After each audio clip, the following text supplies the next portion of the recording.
गाजियाबाद में श्री 1008 पार्श्वनाथ दिगंबर गुफा मंदिर का लोकार्पण। मुख्यमंत्री योगी आदित्यनाथ ने दिया धन्यवाद। नमस्कार, स्वागत है आपका आर न्यूज नेटवर्क में। मैं हूं आपके साथ नेहा। गाजियाबाद के दिल्ली मेरठ रोड स्थित श्री 1008 पार्श्वनाथ दिगंबर जैनालय में बने भव्य गुफा मंदिर का लोकार्पण किया गया। तरुण सागर तीर्थ धाम भक्ति तप और आध्यात्मिक का जीता जागता उदाहरण है। आचार्य प्रसन्न सागर जी महाराज और मुनि पीयूष सागर जी महाराज के सानिध्य में इस भव्य गुफा मंदिर का निर्माण हुआ है और इसे मात्र 100 दिनों की अवधि में तैयार किया गया। इस मौके पर मुख्यमंत्री योगी आदित्यनाथ ने कहा कि ये हमारा सौभाग्य है कि अयोध्या में प्रभु श्री राम के भव्य मंदिर के निर्माण कार्य को पूर्ण करने और भव्य भगवा ध्वज का आरोहण श्री राम जन्मभूमि के मंदिर में हुआ, जो देश के प्रधानमंत्री द्वारा किया गया है। पूरी दुनिया ने भारत के इस वैभव को देखा है और उसको अनुभव किया है। उत्तर प्रदेश में प्रथम जैन तीर्थंकर भगवान ऋषभदेव और अयोध्या में 4 ऐसे पवित्र जैन तीर्थंकर साधु इस धरती पर पैदा हुए थे। पूरे उत्तर प्रदेश में जैन धर्म के अनेकों तीर्थंकरों ने जन्म लिया। इसके अलावा उन्होंने कहा कि इस पवित्र महोत्सव में मुझे भाग लेने का अवसर प्राप्त हुआ है। साथ ही कहा कि भगवान पार्श्वनाथ तीर्थंकर सागर जी महाराज के भव्य गुफा मंदिर के लोकार्पण के समारोह में भाग लेने का अवसर प्राप्त हुआ है। मैं आयोजकों को हृदय से धन्यवाद और शुभकामनाएं देता हूं और पूज्य आचार्य प्रसन्न सागर जी महाराज और उनसे जुड़े हुए सभी अन्य जैन मुनियों को यहाँ पर नमन करते हुए उनका अभिनंदन और स्वागत करता हूं।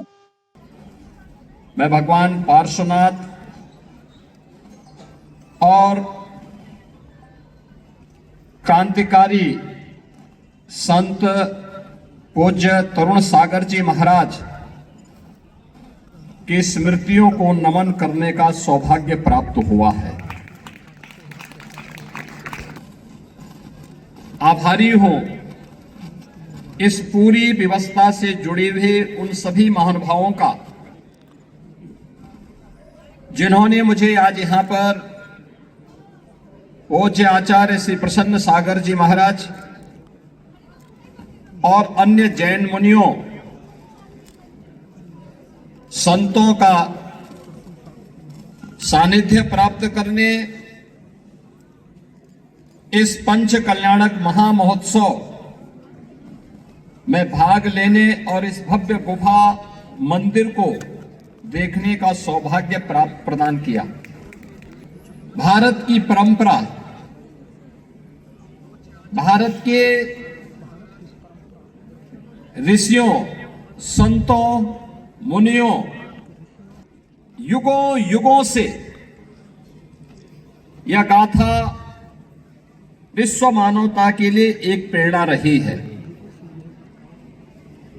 विश्व मानवता इस महागाथा का श्रवण करके, उससे प्रेरणा प्राप्त करके अपने आगे के भविष्य को तय की है और उसी परंपरा को आगे बढ़ाने के लिए आज भी भारत के अंदर हमारी वे पवित्र उपासना विधियां उसी रूप में, उसी श्रद्धा भाव के साथ कार्य करते हुए इस व्यवस्था को आगे बढ़ा रहे हैं।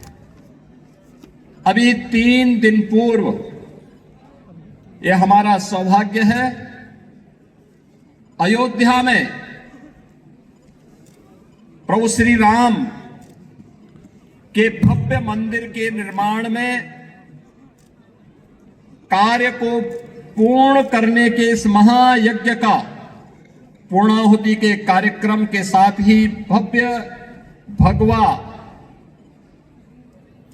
ध्वज का आरोहण से राम जन्मभूमि के भव्य मंदिर में प्रधानमंत्री जी के कर कमलों से संपन्न हुआ है। पूरा देश और पूरी दुनिया भारत के सनातन के इस वैभव को देखी है, उसको अनुभव की है।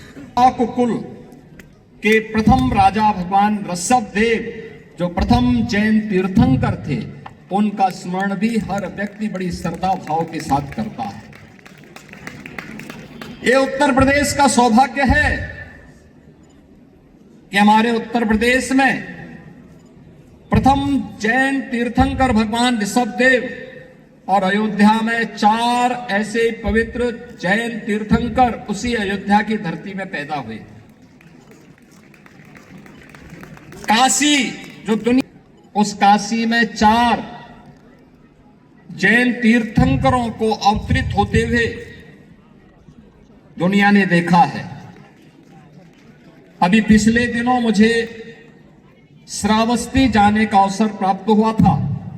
वहां पे परपी जैन तीर्थंकर के रूप में उनका जन्म उसी श्रावस्ती की धरती पे हुआ था।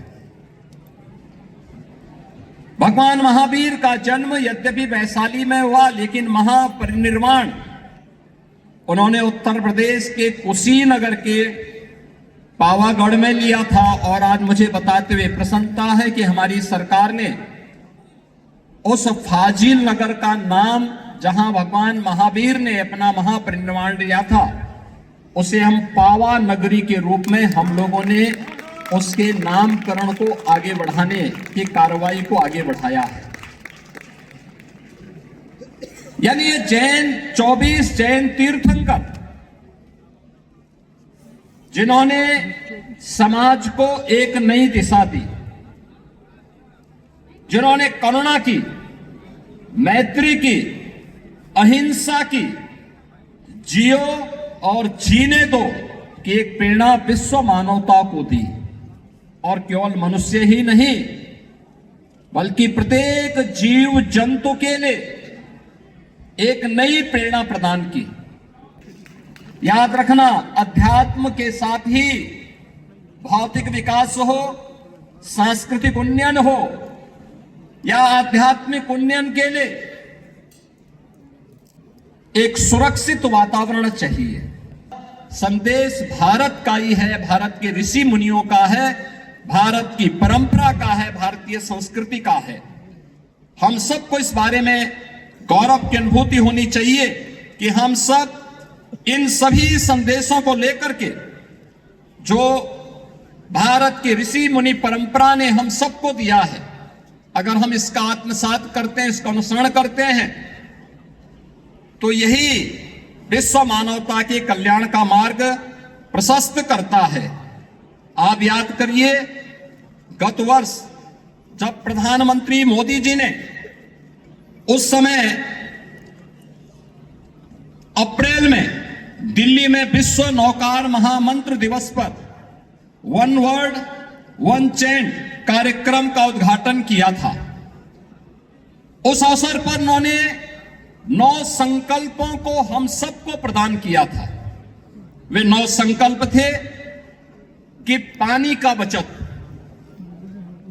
दूसरा था एक पेड़ मां के नाम, तीसरा था स्वच्छता का मिशन, चौथा था वोकल फॉर लोकल, पांचवा था देश दर्शन, छठा था नेचुरल फार्मिंग यानी प्राकृतिक खेती, सातवां था हेल्दी लाइफ स्टाइल यानी योग और खेल को जीवन में लाना, और 9वां था गरीबों के कल्याण के लिए, गरीबों की भलाई के लिए सदैव समर्पित भाव के साथ कार्य करना।